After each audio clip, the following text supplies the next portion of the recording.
Past tense आणि past participle मधले जे क्रियापद आहे ते आपण सॉल्व्ह केले होते. तुम्ही बघा तुमच्या चार्ट पुस्तकामध्ये आहे की नाही, तुम्ही नोटबुक मध्ये पण दिलेलं आहे.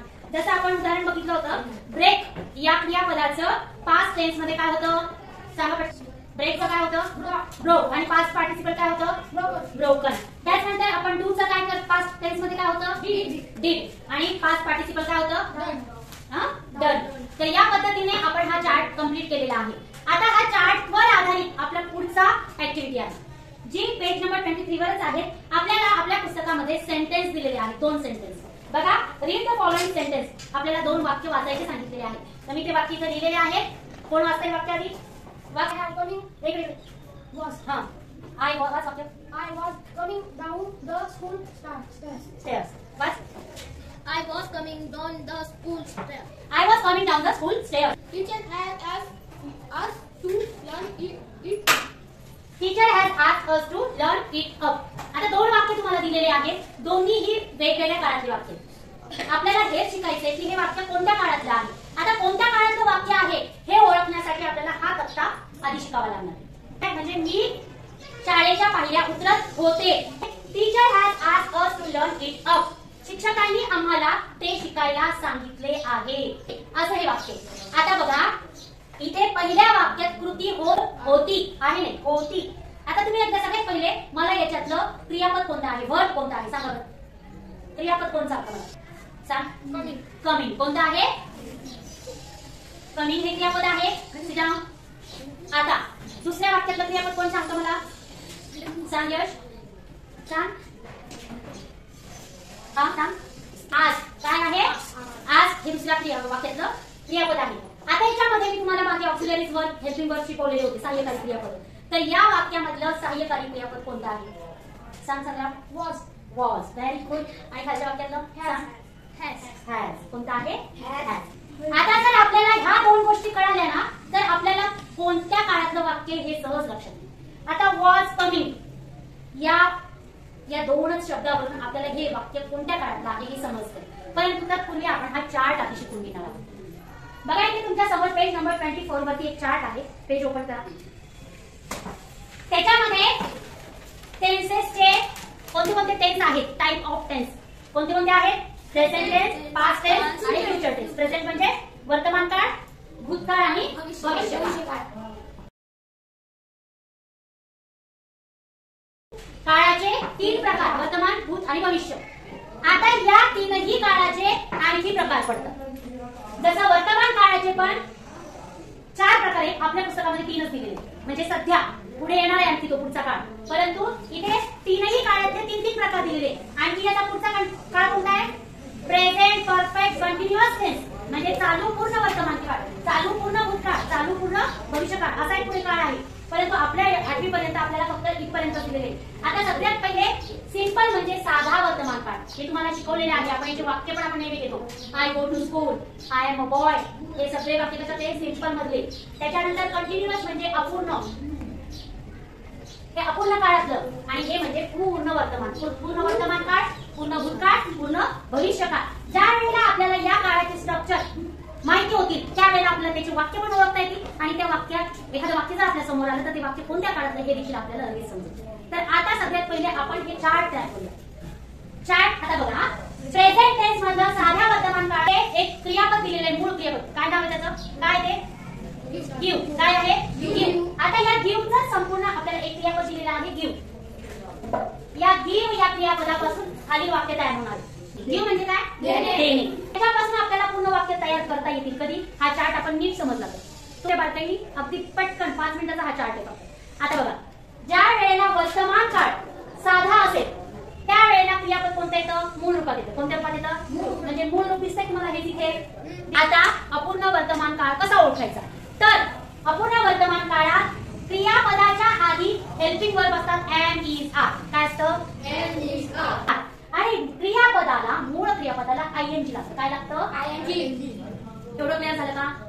अपूर्ण वर्तमान काळामध्ये क्रियापदाच्या आधी एम, इज, आर लागतं आणि क्रियापदाला आयएनजी लागतं. पुढचं बघूया. परफेक्ट टेन्स पुढचं आहे प्रेझेंट परफेक्ट टेन्स. पूर्ण वर्तमान. आता पूर्ण वर्तमान काळातलं वाक्य कसं ओळखायचं तर त्याचं स्ट्रक्चर काय आहे की पूर्ण वर्तमान काळात क्रियापद जे असतं ते क्रियापदाचं पास्ट पार्टिसिपल म्हणजे V3 वापरतात. काय वापरतात? V3. मग आता V3 म्हणजे गिव्हचं तिसरं रूप काय आहे? गिव्हन आहे. काय आहे? गिव्हन. बघा इथं लिहून देते मी. आणि त्याच्या आधी काय येतं तर हॅव किंवा हॅज येतं. काय येतं? हॅव किंवा हॅज. म्हणजे आपण हे हॅव हॅज हे कर्त्यावरती डिपेंड असतं. कशावरती? कर्ता कोणता आहे त्याच्यावरती हॅव आहे का हॅज आहे हे ठरतं. कळलं का? मग आता लक्षात आलं तुम्हाला? प्रेझेंट परफेक्ट टेन्स मध्ये लागणारं सहाय्यकारी क्रियापद कोणतं आहे? हॅव किंवा हॅज. आणि क्रियापदाचं तिसरं रूप काय येतं? क्रियापदाचं तिसरं रूप. जे आपण ह्या चार्ट मध्ये पूर्णपणे शिकलेलो आहे. वेगवेगळे क्रियापदाचे तिसरे रूप कोणते आहेत? पास्ट पार्टिसिपल कोणते आहेत ते आपण लिहून दिलेले आहे. परफेक्ट टेन्स मध्ये मग तो वर्तमान असेल, भूत असेल आणि भविष्य असेल. याच्यात क्रियापदाचं किती रूप लागतं? तिसरं. आता इथे गिव्हचं तिसरं रूप काय आहे? गिव्हन. आलं इथं गिव्हन? इथे गिव्हन आलं, इथे पण गिव्हन आलं. आता आपल्याला सांगितल्याप्रमाणे आता पास्ट टेन्स बघूया आपण.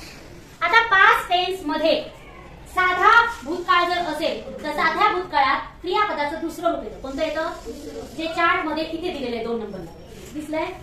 क्रियापदाचं मूळ रूप हे वर्तमान काळात येतं. भूतकाळामध्ये क्रियापदाचं दुसरं रूप येतं. कोणतं रूप येतं? मग आता गिव्हचं दुसरं रूप काय आहे?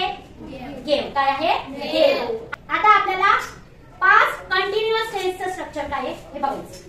पास्ट कंटिन्युअस मध्ये काय असतं? हेल्पिंग वर्ब कोणते कोणते असतात? वॉज आणि वेअर. काय असतं?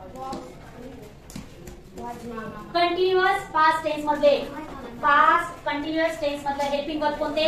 वॉज आणि वेअर. आणि क्रियापदाला तेच क्रियापदाला आयएनजी. काय लागतं? आयएनजी. जसं वर्तमान काळामध्ये क्रियापदाला वर्तमान काळ म्हणजे कोणता अपूर्ण वर्तमान काळामध्ये क्रियापदाला आयएनजी लागले तसंच अपूर्ण भूतकाळामध्ये पण देखील क्रियापदाला आयएनजी लागतं. म्हणजे क्रिया चालू असते ना त्याच्यात. म्हणून क्रियापदाला आयएनजी आणि वॉज वेअर. लक्षात घ्या. पूर्ण भूतकाळ कोणता आहे? पूर्ण भूतकाळ. आता पूर्ण भूतकाळामध्ये अजय पूर्ण भूतकाळामध्ये येणारं हेल्पिंग वर्ब आहे हॅड. काय आहे? हॅड.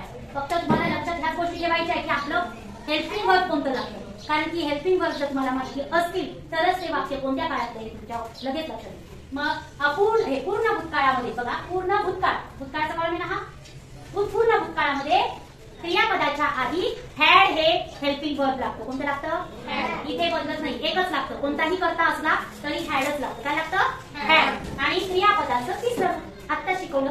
पूर्ण काळातले जे वाक्य असतात त्याच्यात क्रियापदाचं तिसरं रूप येतं. कळलं का? भूतकाळामध्ये फक्त लक्षात ठेवायचं हॅड भूतकाळ. कोणता भूतकाळ? पूर्ण भूतकाळ. परफेक्ट पास्ट टेन्स काय लक्षात ठेवायचं? हॅड आणि क्रियापदाचं तिसरं रूप. हे संपूर्ण वाक्य तुमच्या लक्षात येईल. आता पुढे आहे फ्युचर टेन्स. कोणता? Future tense. फ्युचर टेन्स मध्ये तुम्हाला वाक्य शिकवताना शिकवलं होतं. फ्युचर टेन्सचं वाक्य कसं ओळखायचं तर विल दिसलं, शाल दिसलं की ते फ्युचर टेन्स मधलं वाक्य असतं. तुमच्या लक्षात सांगितलं होतं तुम्हाला. आता विल किंवा शाल असतं मूळ क्रियापदाच्या आधी. कधी? साध्या भविष्य काळामध्ये. कुठे? साध्या भविष्य काळामध्ये विल किंवा शाल असतं आणि मूळ क्रियापद असतं. आहे का? हे मूळ क्रियापदाच्या आधी काय असतं? विल किंवा शाल.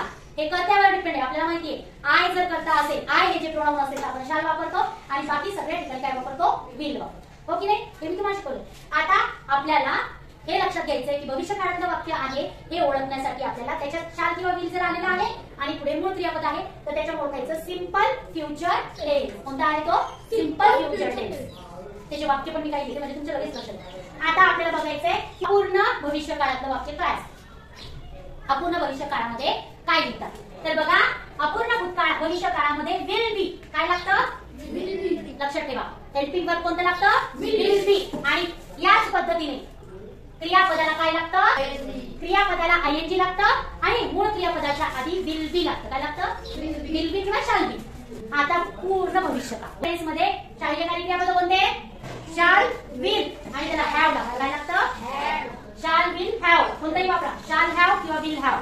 आणि क्रियापदाचं तिसरं रूप. परफेक्ट टेन्स मध्ये क्रियापदाचे तिसरे रूप असतात. पहिल्या याच्यात वर्तमान काळामध्ये हेल्पिंग वर्ब आहे हॅव हॅज आणि तिसरं रूप. भूतकाळामध्ये आहे हॅड आणि तिसरं रूप. भविष्य काळामध्ये आहे शाल हॅव विल हॅव आणि तिसरं रूप. असा चार्ट पाठ करायचा. त्याच्यानंतर अपूर्ण काळामध्ये अपूर्ण वर्तमान काळामध्ये एम इज आर आणि क्रियापदाला आयएनजी. पूर्ण भूतकाळामध्ये वॉज वेअर आणि क्रियापदाला आयएनजी. आणि शेवटी फ्युचर टेन्स म्हणजे भविष्य काळामध्ये विल बी आणि क्रियापदाला आयएनजी. आणि साध्या काळाची तुम्हाला माहितीच आहे, साध्या काळामध्ये साध्या वर्तमान काळात क्रियापदाचं मूळ रूप असतं, त्याच्यानंतर साध्या भूतकाळामध्ये क्रियापदाचं दुसरं रूप असतं आणि साध्या भविष्य काळामध्ये क्रियापदाच्या आधी विल किंवा शॅल लागतं. कळलं का? खूप सोपं आहे. आता त्याच्यावरून तुमच्या लक्षात आलं असेल की वॉज कमिंग कोणत्या काळात आलेले, was coming, was giving, was अपूर्ण, व्हेरी गुड, अपूर्ण भूतकाळ. बघा आहे का? बघा मी सांगितलं अपूर्ण भूतकाळ काय असतं, वॉज वेर आणि क्रियापदाला आयएनजी. बघा वॉज आले का, आलं, आणि क्रियापदाला आयएनजी आले का, म्हणजे कोणत्या काळात वाक्य अपूर्ण, ज्याला इंग्रजीत आपण काय म्हणतो, कंटिन्युअस पास्ट टेन्स. कळलं का? हे वाक्य तुमच्या लक्षात आलं ना? या तक्त्यावर आपण शोधलं की तुम्ही हा तक्ता पाठ करायचा. आता दुसरं वाक्य सांगा मला. हॅज आहे आणि क्रियापदाचं तिसरं रूप आहे, सांगा. पूर्ण वर्तमान. कोणतं आहे? बघा त्याला इंग्रजीत काय म्हणतात, प्रेझेंट टेन्स. कोणतं म्हणतात त्याला? प्रेझेंट. म्हणजे हे वाक्य कोणत्या काळातलं आहे? Very good. हा तक्ता पाठ केला की पुस्तकात आलेलं कुठलं पण वाक्य कोणत्या काळात आहे तुम्हाला लक्षात येईल. मग आता आपल्याला त्यांनी इथे उदाहरणाखाली दिलेलं देखील आहे की पहिलं वाक्य जे आहे ते कंटिन्युअस पास्ट मधलं आहे आणि दुसरं वाक्य आहे परफेक्ट प्रेझेंट टेन्स मधलं किंवा प्रेझेंट परफेक्ट टेन्स मधलं.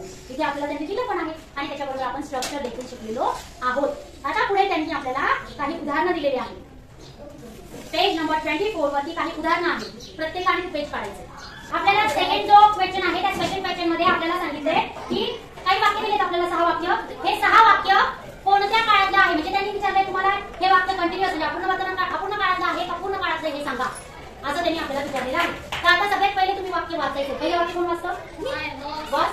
Okay. I was entering the class. आता याच्यातलं हेल्पिंग वर्ब कोणतं आहे? वॉज. आणि क्रियापद कोणतं आहे? एंटरिंग. हे काय आहे? क्रियापद. कळलं का? आता याच्यावरून सांग की याच्यात हे काळ कोणत्या काळाचं वाक्य? Very good. कुठल्या साठी? चला next sentence. Very good. The girls are teaching me. आता सांगा याच्यातलं क्रियापद आधी सांग. टीचिंग. हा. आता त्याच्यातलं हेल्पिंग वर्ब कोणतं आहे? आता सांगा त्याच्यात कोणत्या वाक्यातलं आहे? कोणत्या काळाचं वाक्य? Very good. Continuous present tense. Continuous present tense मध्ये एम इज आर आणि क्रियापदाला आयएनजी येतं. तुम्हाला चार्ट वरून कळायला लागलं ना? Very good. काय म्हणतो परत? आता कोणता वाक्य? I haven't said a word to you. हा. आता याच्यातलं हेल्पिंग वर्ब सांगा. हॅवंट. आणि त्याच्यातलं क्रियापद कोणता? सेड. काय आहे? सेड. मग आता याच्यावरून तुम्हाला एक फरक जाणवतोय का रे? हॅवंट कुठे आलेलं आहे का? हॅवंट नाही आलेलं, पण हॅव आलेलं आहे का? आणि क्रियापदाचं तिसरं रूप आहे म्हणजे कोणत्या काळाचं वाक्य? कोणत्या वर्तमान काळाचं? Perfect present tense. पण एक फरक आहे, हॅव या क्रियापदाला हेल्पिंग वर्बला एनटी म्हणजे नॉट लागलेलं. काय लागलेलं? म्हणजे हे नकारार्थी वाक्य आहे. कसं आहे? नकारार्थी. पूर्ण वर्तमान काळातलं नकारार्थी वाक्य आहे. कळलं का? चल next. Never before had anyone lavished love on me. Very good. Never before had anyone lavished love on me. आता याच्यातलं क्रियापद सांगा. lavish. काय? lavish. हा. आणि हेल्पिंग वर्ब सांग. Helping well had. had. आता सांगा याच्यावरून कोणत्या काळातलं वाक्य ते? Perfect past tense. Very good. Now आता काय बघा? You are going to be responsible for it. You are going to be responsible for it. या काळातलं क्रियापद कोणते आहे सांग? Going. आणि helping verb? Are. Very good. सांगा वाक्य कोणत्या काळातले मग? Present continuous tense. Very good. Present continuous tense मध्ये हे वाक्य आहे. नेक्स्ट. शेवटचं वाक्य मी बघा आता मी सांगते. According to the teacher I had brought the notebook on purpose. या काळातलं स्टँडर्ड वावर स्टँडर्ड सांग याच्यातलं हेल्पिंग वर्ब कोणतं आहे? हॅड. हा. आणि क्रियापद कोणतं आहे?